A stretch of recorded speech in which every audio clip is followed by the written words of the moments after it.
প্রার্থনা। অবতার পুরুষদের আবির্ভাব হয় কি করে? পূর্বতনের প্রতি আমাদের যে অনুরাগ, সেটা কিন্তু খুব আন্তরিক। রামকৃষ্ণ দেবের কথাই ধরি যদি, তাঁর সম্বন্ধে আমরা যতটা আলোচনা চর্চা করি, তার বৈশিষ্ট্য যতটা বুঝি, তা অন্যত্র খুঁজে পাব না। রসুল সম্বন্ধে আমাদের অনেক জানা, অনেক লেখাপড়া। তা আমাদের ইচ্ছা প্রত্যেকটি মহাপুরুষের সম্বন্ধে যেন এখানে অনুশীলন চলে। পৃথিবীতে যতবার তিনি এসছেন, কোনোটায় যত অবতার রূপে অবতারণ করেছেন, প্রত্যেকে যথাযথভাবে জানা বোঝা, সেই মতো তাকে আমরা পুষ্ট হতে পারি, সবাইকে সমৃদ্ধ করতে পারি। এটা আমাদের কর্তব্য। একজন মহাপুরুষকে বুঝতে গেলে তার স্থান, কাল, পাত্র, পরিবেশ, ভাব বোঝা চাই। প্রত্যেক মহাপুরুষই তার যুগের থেকে অনেকখানি এগিয়ে থাকেন। সেই জন্য সাময়িকভাবে লোকেরা সবাই তাকে ভালো করে বুঝতে পারে না। তাই মহাপুরুষদের জীবৎকালে অনেক ভক্তজনের সমাবেশ হয়। যেমন তেমন বিরোধী একটি দলও দেখা যায়, তার নানা বাধার সৃষ্টি করে। এইভাবে বাধা দেয় যারা, তারাও কিন্তু পরোক্ষ মহাপুরুষদের প্রতিষ্ঠায় সাহায্য করে। কারণ বিরোধিতায় আন্দোলনের মধ্যে একটা গতিবেগ সঞ্চারিত করে। আমি আন্দোলনে না বলে বলি উদ্বোধন। মহাপুরুষদের আবির্ভাবে একটা ঊর্ধ্বমুখী দোলন সৃষ্টি হয় সমাজে। তার ভাবধারা, জীবন যাপন, ঊর্ধ্বমুখী অনুরাগীদের চরিত্রে যদি তার ছাপ না পড়ে, তাহলে কিন্তু জনগণের মধ্যে তা সঞ্চারিত হয় কমই। ঈশ্বর সর্বভূতানাং মায়ায়া, এই কথার তাৎপর্য কি? অবতার ঈশ্বর সর্বভূতানাং হৃদ্দেশ্যেও অর্জুন তিষ্ঠতি ভ্রাময়ন সর্বভূতানি যন্ত্ররূঢ়ানি মায়ায়া। হে অর্জুন, অন্তর্যামী নারায়ণ সর্বজীবের হৃদয়ে অধিষ্ঠিত হইয়া সর্বভূতকে যন্ত্ররূঢ় পুত্তলিকার মতো মায়া দ্বারা চালিত করিতেছে। এই কথার মানে, মায়া মানে পরিমাপন। আমাদের জৈবিক সংস্কৃতির ভিতর দিয়ে জীবন সম্বেগ স্ফুরিত হয়। এই পরিকাঠামো যার যেমন, তার ভিতর দিয়ে ঐশ্বরীয় শক্তির বিকাশ তেমনতর হতে পারে। একটা গাছের মধ্যে যে গাছের মতো, আর একটা গরুর মধ্যে গরুর মতো, একটা মানুষের মধ্যে তা হয়তো একটা মানুষের মতো। সব মানুষ আবার সমান নয়। যার জৈবিক সংস্কৃতি সমাবেশ যেমন, কালচার, সংস্কার, কৃষ্টি, সাধনা, জন্ম জন্মান্তরের বাদের সঞ্চিত কর্মফল, তার ভিতর দিয়ে সেই শক্তি তেমন ভাবে সে ক্রিয়া করে, সঞ্চয় করে, সাধনা শুরু করে। প্রত্যেকের সম্ভবতাই কিন্তু বিরাট। মানুষের ভিতর যে সম্ভবতা লুকিয়ে থাকে, সাধনার সাহায্যে সে তাকে বিকশিত করতে পারে। সেইটি মানব জীবনের বিশেষ মাহাত্ম্য। কিন্তু জৈবিক সংস্কৃতি ভালো না হলে মানুষের বড় কাজ করা বড় কঠিন হয়ে দাঁড়ায়। তাই বলে, আপনারা মনে করবেন না যে কেউ শূদ্র বলে পিছিয়ে আছেন, বড় হতে পারবেন না। সৎ বংশজাত শূদ্রের সম্ভবতা প্রভূত। আবার বিপ্র পরিবারে জন্মেছি বলে বিয়ে থা গন্ডগোল করে ফেলবো, তবুও আমি শ্রেষ্ঠ, এটাও ভুল। তাই জন্ম হোক যথাতথা, কর্ম হোক ভালো। শূদ্র হয়েও বিপ্র হতে পারে, এরকম বহু ঋষির জীবনী ভারতবর্ষ, আর্য কৃষ্টির দেশ এই ভারতবর্ষে দেখা গেছে। কীর্তন করা কেন? শুধু খোল করতাল নিয়ে হরিনাম করলে কি কীর্তন? আর এটা খোল করতাল বাজিয়েই বা করতে হয় কেন? খোল করতাল নিয়ে হরিনাম করে, তার মানে ক খ পড়ে বিএ এলএলবি করে, এমনকি করতে করতে কতজনের তৈরি হয়ে যায় গুরু নিষ্ঠার ভিতর দিয়ে। আনন্দ অশ্রু পুলক হয়ে যায়, পরম পিতার চরণতলে অনুরাগ বেড়ে যায়। কীর্তন অল্প সময়ের মধ্যে মনকে একেবারে ঊর্ধ্বে তুলে দেয়। কীর্তন করা মানে গানের ভেতর দিয়ে ভগবানের নাম করা, তা লোকের মধ্যে চারিয়ে দেওয়া, পরিবেশ তৈরি করা। গৌরাঙ্গদেব বিশেষ করে এই কীর্তন প্রবর্তন করেছিলেন। এর ভিতর দিয়ে একটা বোধ গজায়, মাতোয়ারা করে তোলা যায় পাড়া প্রতিবেশী জন, আত্মীয় স্বজন, পরিবেশ, সকলকে একটা আবেগ সৃষ্টি করা যায়। এই আবেগ অনুযায়ী কল্যাণকর কর্ম করা যায়। এর ভিতর দিয়ে ভালো ভালো মানুষ বেরিয়ে পড়ে। সবাই একভাবে চলে না, সবাই একভাবে করে না। যার যেমন সংস্কার সে তেমন করে। অন্যের করাটা চলাটা যদি আমাদের পছন্দ নাও হয়, তাহলে সৎ উদ্দেশ্য নিয়ে সৎ কোনো কিছু দ্বারা তাদের সম্বন্ধে বিরূপ সমালোচনা করতে নেই, বরং উৎসাহ দিতে হয় সৎ কাজে সবসময় সকলকে। বিদ্রুপ করতে নেই। সদ্গুরু তৈরি করা যায় কিনা? আপনারা জানেন, ভগবান শ্রীকৃষ্ণ যখন লীলায় বিরাজমান, তখন পুণ্ডরক বলে একজন নকল ভগবান শ্রীকৃষ্ণ সেজেছিলেন। তার হাতেও সুদর্শন চক্র ছিল। সেই রকম অনেক কিছু দেখাতো ভেলকি। অনেকে আকৃষ্ট হয়েছিল। শ্রী শ্রী ঠাকুরের কাছেও যখন ঠাকুর এসেছিলেন, তখন এইরকম অনেক কিছু সে দেখাতো একজন ভক্ত। ঠাকুরের কাছে কেষ্টদা পর্যন্ত এসে জিজ্ঞেস করছেন যে এই ভক্তের সঙ্গ করা যায়? ঠাকুর বললেন, হ্যাঁ হ্যাঁ করা যায় বই কি। পরে সে এমন গর্হিত কর্ম করে ফেললো যে আশ্রম ছেড়ে পালিয়ে গেল লজ্জায়, অপমানে। তাই প্রত্যেক অবতার মহাপুরুষের সঙ্গে সঙ্গে একটা করে নকল অবতার সেজে আসে বই কি। সদ্গুরু কখনো তৈরি করা যায় না। সদ্গুরু পরম পিতার দয়ায় যার মধ্যে ফুটে উঠে, তিনি হয়ে আসেন। সদ্গুরু দুই রকম।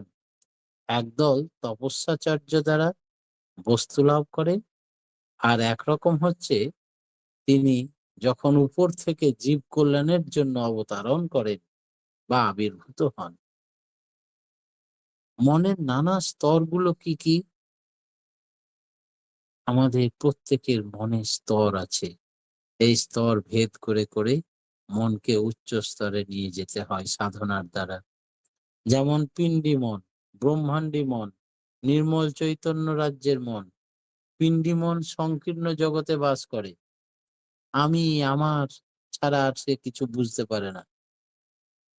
ব্রহ্মাণ্ডী মন সবার স্বার্থে স্বার্থান্বিত। বিশ্ব কল্যাণ কামনায় সৎসঙ্গও দেয়। এখন সৎসঙ্গে আমরা দেখতে পাই প্রত্যেকের মঙ্গল কামনার জন্য নাম ধ্যান করি আমরা বিশ্ব কল্যাণ কামনায়, বিশ্বের প্রতিটি সত্তার কল্যাণ কামনায়। এগুলো ব্রহ্মাণ্ডী মনের পরিচয়। আবার তার থেকে ইউনিভার্সাল ইন্টারেস্ট, সর্বতোমুখী আগ্রহ। এর মধ্যে কোনো কামনা বাসনা কিছুই থাকে না। সে কামনা অপরের কল্যাণ সাধনের কামনা। নির্মল চৈতন্য রাজ্যের মন যখন বিরাজ করে, তখন নাম নামিময় হয়ে পড়ে। মূর্তি যেন ভুলি না কতিল, সবসময় তার মূর্তি, তার নাম। নাম নামি অভেদ জ্ঞানে আমার শরীরে জাগ্রত থাকেন সদা তিনি। তার নিজস্ব কোনো কামনা বাসনা ইচ্ছা পূরণ থাকে না।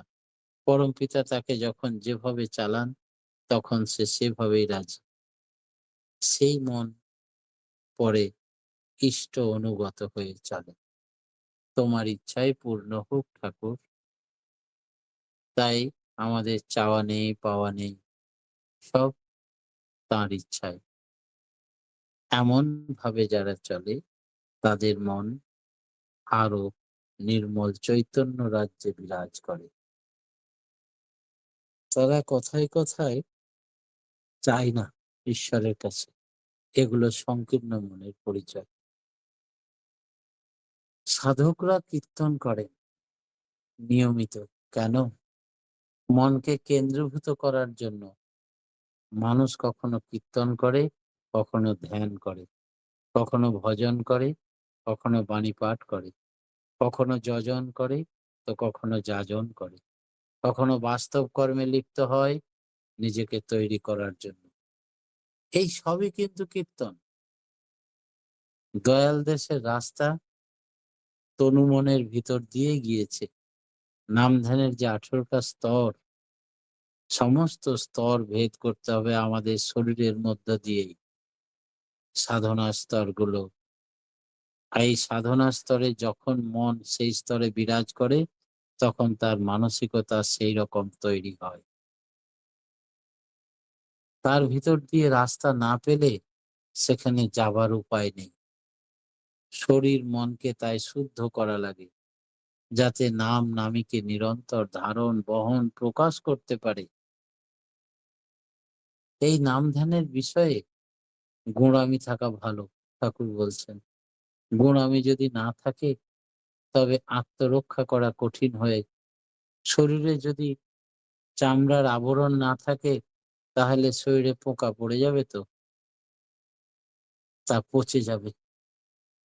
আমরাও আজ তাই প্রোটেকশন, সেলফ কন্ট্রোল, সেলফ নিয়ন্ত্রণ, সেলফ প্রোটেকশন, নিজের আদর্শ থেকে আমরা বঞ্চিত না হয়ে পড়ি, সেই জন্য একটু গোঁড়ামি থাকা ভালো। উনি সপাকে রান্না করা ছাড়া খান না, এই বিষয়ে কোনো শিথিলতা থাকবে না। শ্রেষ্ঠ অন্ন ভোজন হচ্ছে সপাকে রান্না। যদি বলি তুমি উদার হও কৃষ্টিকে বিসর্জন দিয়ে, কখনো হবে না। সেই পয়েন্টে তুমি গোঁড়া হও, নাইলে সত্তা টিকিয়ে রাখতে পারবে না। শুভ ভাব, শুভ বুদ্ধি সাধনার শীর্ষে উঠতে পারবে না। সুকেন্দ্রিক হওয়ার কথা আজকাল মনোবিজ্ঞানেও বলা হয়। আপনারা জানেন, ওয়ার্ল্ড হেলথ অর্গানাইজেশন এখন মেডিটেশনের উপরে জোর দিয়ে মানুষকে নীরোগ করতে চায়। অনেক চিকিৎসা শাস্ত্র এই বিষয়ে অগ্রণী ভূমিকা নিয়েছে। সুকেন্দ্রিকতা ও নিষ্ঠা চাই। এর জন্য একজন আইডিয়াল মানুষ, সদ্গুরু, পুরুষোত্তম দরকার। শুধু একটা ভাব বা ধারণার উপরে সুকেন্দ্রিক হতে পারবে না মানুষ। ইষ্টকে যিনি নিজ জীবন চালনা, আচরণের ভিতর দিয়ে জীবন বৃদ্ধির বিধিকে সাম্যকভাবে জেনেছেন, তাকেই বলা হয় আচার্য। আচার্য যিনি, তিনিই ইষ্ট। তাকে অবলম্বন করে চললে মানুষ স্বপরিবেশ সর্বাঙ্গীন মঙ্গলের অধিকারী হয়। তিনি প্রত্যেককে চালনা করেন তার নিজস্ব রকমে। বৈশিষ্ট্য আনুক, পোষণ তার চরিত্রের বৈশিষ্ট্য, তাকেই বলা হয় আদর্শ। যার সামনে দাঁড়িয়ে মানুষ নিজেকে দেখতে পায়। গুরু, ইষ্ট, আদর্শ হচ্ছে আমাদের চলার পথে দর্পণ। আমার দোষ ত্রুটি তখনই ধরতে পারবো যখন আমি গুরুর সামনে দাঁড়াবো, তার সঙ্গে আমার চলনের, আচরণের কম্পেয়ার করব, তখন নিজের ভুল ত্রুটিগুলো বুঝতে পারবো। তখন আত্মবিশ্লেষণ, আত্মসংশ্লেষণের মাধ্যমে আমার ভুল ত্রুটিগুলোকে দূর করতে পারবো। তার আদর্শে শিক্ষিত হয়ে তার আদর্শে আদর্শবান হয়ে উঠতে পারবো। এইভাবে জীবনের রেকটিফিকেশন বা সংশোধন সম্ভব হবে। মানুষ হতে গেলে কি করতে হবে? ঠাকুর বারবার বলছেন, সৎসঙ্গ হচ্ছে ম্যান মেকিং এডুকেশন, মানুষ তৈরির কারখানা। কি করবে এই কারখানায়? কিভাবে মানুষ আবার মানুষ হবে কি করে? ঠাকুর বলছেন, মানুষ হতে গেলে প্রথমেই চাই আদর্শের প্রতি গভীর অনুরাগ, অনুসরণ। তাকে সুকেন্দ্রিক হতে হবে। চাই প্রবৃত্তিগুলোকে আদর্শের সার্থক ও প্রতিষ্ঠায় নিয়োজিত করা এবং সক্রিয়ভাবে তাদের সমর্থ, সার্থক নিয়ন্ত্রণ, সামঞ্জস্য ও সমাধান। মোট কথা, তোমার বাঁচাটা ইষ্টের জন্য। এই বোধটা যদি ভেতরে একবার গেঁথে যায়, ইষ্টের চেয়ে থাকলে আপন ছিন্ন ভিন্ন তার জীবন। ইষ্ট প্রতিষ্ঠা, ইষ্ট কর্ম, ইষ্টের নাম, ইষ্টের ধ্যান, এই হচ্ছে আমাদের জীবনের একমাত্র কাজ।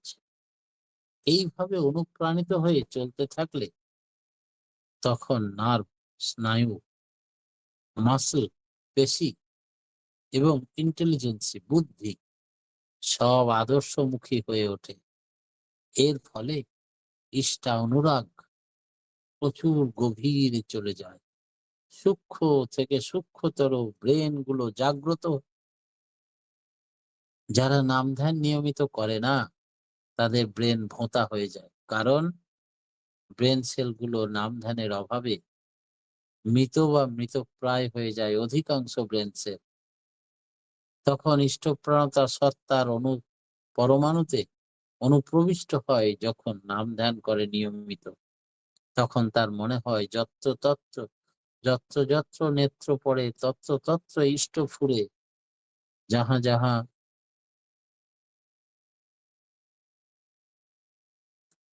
যেখানে দৃষ্টি পড়ে সেখানে ইষ্ট দর্শন হয়, এমনতর রকম এসে যায়। পারিপার্শ্বিকের মধ্যে বোধ হয় ইষ্টের বিভিন্ন মূর্তি।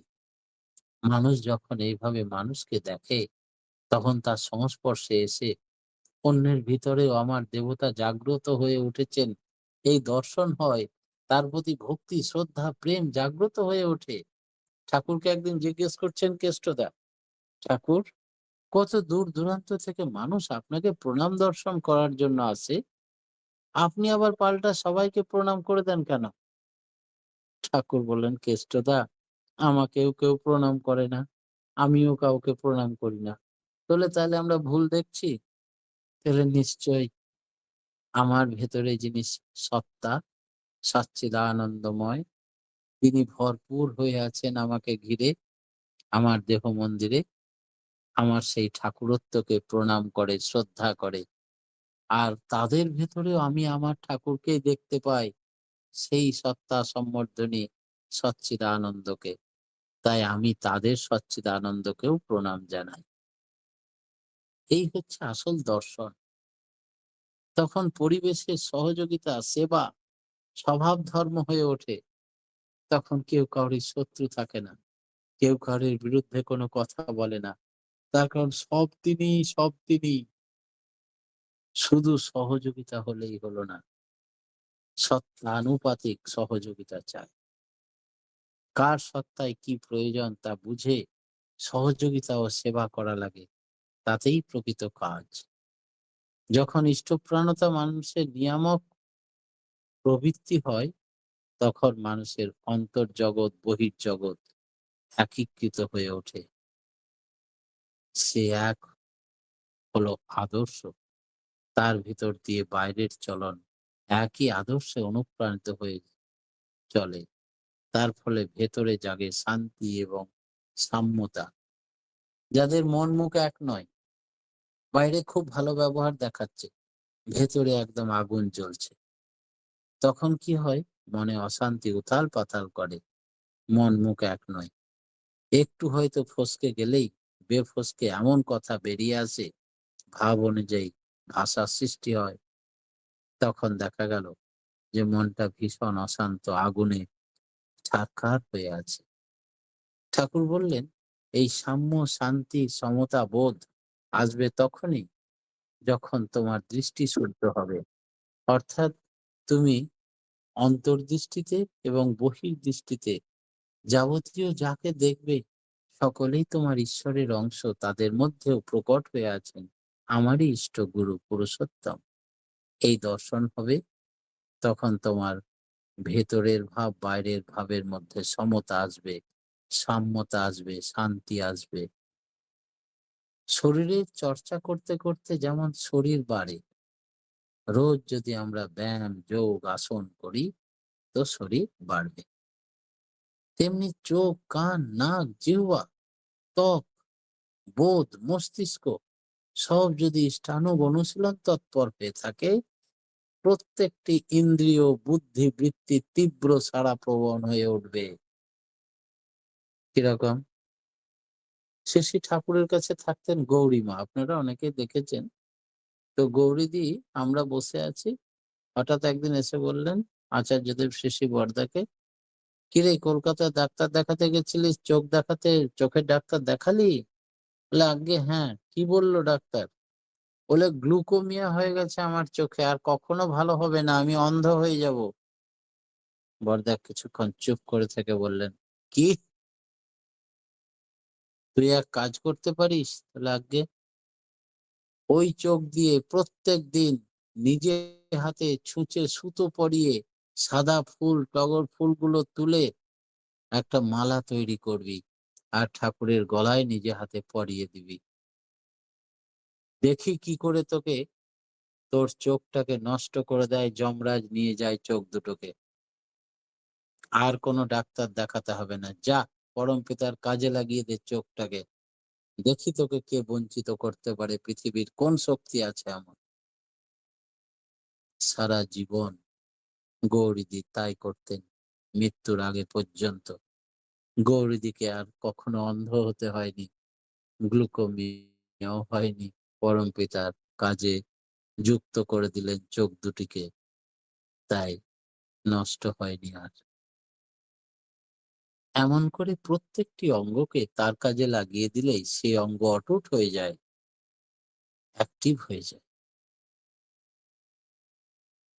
তিনি আদর্শ। তাই ভেতরের ও বাইরের চলন একই উদ্দেশ্যে অনুপ্রাণিত হওয়ার ফলে তার ভেতরে জাগে শান্তি, সমতা। বিক্ষুব্ধতা, অশান্তি মানুষের দূর হয়ে যায় শুধু নাম ধ্যান করলে। শরীরের চর্চা করতে করতে যেমন শরীর বাড়ে, তেমনি প্রত্যেকটা অঙ্গের সঠিক চর্চা করলে সেগুলো তীব্র সাড়া প্রবণ হয়ে ওঠে, অক্ষত থাকে। প্রবৃত্তিগুলি আমাদের মনকে নানাভাবে নানা দিকে টানে, কিন্তু ইষ্টকে যে ভালোবাসে, প্রতি পদক্ষেপে সে শুধু ইষ্টের জন্য সত্তা সম্বর্ধনী মাপকাঠিতে সবকিছুকে তার সেবায় লাগিয়ে দিলেই সমস্ত প্রতিকূলতা কেটে যায়। অচ্যুতভাবে ইষ্ট অনুরক্তি মানুষের সঠিক মানদণ্ড। আমার জন্য ঠাকুর, না ঠাকুরের জন্য আমি, এই দুইয়ের মধ্যে তফাৎ কি? কথা প্রসঙ্গে ঠাকুর একদিন বলছিলেন, দুটো জিনিস আছে, একটা আমার জন্য ঠাকুর, আর একটা ঠাকুরের জন্য আমি। আমার জন্য ঠাকুর হলে ঠাকুরের সুকেন্দ্রিক হয় না মানুষ। ঠাকুরকে দিয়ে শুধু আত্মস্বার্থ প্রতিষ্ঠা করতে চায়, ঠাকুরকে দিয়ে নিজের কাজে লাগাতে চায়। কখনো চাকর বাকরের কাজ করায়, "দেখো ঠাকুর, আমি তালা মেরে চললাম ট্যুর করতে, 10 দিন তুমি চুরি টুরি না হয় পাহারাদার হয়ে দেখো ঠাকুর।" এই আত্মপ্রতিষ্ঠা কি করে হয়, সেই ধান্দা নিয়ে চলে। এই জন্যই তো দীক্ষা নিয়েছি, নিষ্কাম প্রার্থনা করিয়ে দেবো আর চিন্তা নাই। এইভাবে যারা ধান্দাবাজ, ঠাকুর বললেন, "দেবতার পায়ে মাথা ঠুকে ফাঁকিতে চাস বাগাতে মাল, ঠাকুর কি তোর এতই বেকুব, ফাঁকি দেখেও নয় সামাল? কৃপা মানে করো হও পাও, না করেই যে পেতে চায়, দুঃখ তার পিছে ধায়, কড়াই পাওয়ার জননী।" তাই ইষ্টার্থে কিছুই দেয় না, নিবেদন করে না, শুধু স্বার্থসিদ্ধির জন্য, রিলিফ পাওয়ার জন্য রোজ নাম লেখাতে ব্যস্ত। এইরকম ভক্তের সংখ্যা কম নয়। তাতে ফল হয় না তাদের। কারণ কৃপা মানে করো হও পাও। সামান্য প্রণাম করতে গেলে ঠাকুর শেখালেন, প্রণামী ছাড়া প্রণাম হয় না। প্রণামী দাও, নিয়ে প্রণাম করো। নামকরণ করবে তো প্রণামী তুলে রাখো, তবে নামকরণ হবে। ভোজন করাবে তো ভোজন দক্ষিণা দাও, তবে ভোজন সিদ্ধ হবে। আর তুমি তোমার আপদ বিপদের রিলিফ চাইবে, তুমি কোনো খরচা দেবে না, ঠাকুরকে প্রণামী দেবে না, কোনো কিছু দেবে না, তাহলে তোমার ফল হবে কেন? মানুষের মাথায় এইটুকু বুদ্ধি নেই। জীবন যে ইষ্টের জন্য, এইটি যখন মাথায় এসে যায়, তার বোধে তখন আসে। নাম নেওয়া থাকলে, যজন যাজন ইষ্টবৃদ্ধি করতে থাকলে, তার জন্য আমি বুদ্ধি সজাগ হয়ে ওঠে। তখন সব সময় সকাম থেকে নিষ্কামে চলে যায়। আমার কামনা বাসনা প্রার্থনা আর কিছু নেই প্রভু। তোমাকে পেয়েছি জীবনে, এই সর্বপ্রাপ্তি, সর্বশ্রেষ্ঠ প্রাপ্তি। এখন শুধু আমার ভেতরে তুমি সাধনার ধন হয়ে সদা জাগ্রত থাকো। আমি যেন তোমার মনের মতো হয়ে প্রতি মুহূর্তে স্মরণ মনন তোমার কর্মে লিপ্ত থেকে তোমাকে আমার ভেতরে হৃদয় মন্দিরে প্রতিষ্ঠা করতে পারি। তোমার ইচ্ছাই পূর্ণ হোক। তুমি আমাকে দিয়ে তোমার মনের মতো তৈরি করে নাও। এতে হয় ভালোবাসা। আর ইষ্টের প্রতি ভালোবাসা হলে সেটা নিঃস্বার্থ, নিঃশর্ত। কোনো স্বার্থ নাই, শর্ত নেই। আর সেবাজনিত আনন্দ। আমি যদি ঠাকুরের কোনো সেবা করতে পারি, তাতে আমার যতই কষ্ট হোক, শারীরিক, মানসিক, আর্থিক, নৈতিক, দৈহিক, সবটাই সেবাজনিত আনন্দ। তখন ব্যক্তিগত স্বার্থের ধান্দার মাথায় থাকে না। বরং ব্যক্তি স্বার্থের কথা বললে যন্ত্রণাদায়ক মনে হয়। ওরা চাহিতে জানে না দয়াময়, চাহে ধন জন আয় আরোগ্য বিজয়। মানুষের জীবনে এই সব উপলব্ধি হতে হবে ধর্ম অনুভূতির উপরে। যারা সস্তায়নী করেন, নাম ধ্যান করেন, তাদের মধ্যে এই বোধের উদ্রেক হয়, আমার জন্য ঠাকুর নয়, আর এবার আমি ঠাকুরের জন্য। পরম পিতার রাঙা আতুল চরণে প্রত্যেকের সার্বিক মঙ্গল প্রার্থনা জানিয়ে আজকের মতো এই ক্ষুদ্র বক্তব্য এখানেই শেষ করলাম। জয় গুরু।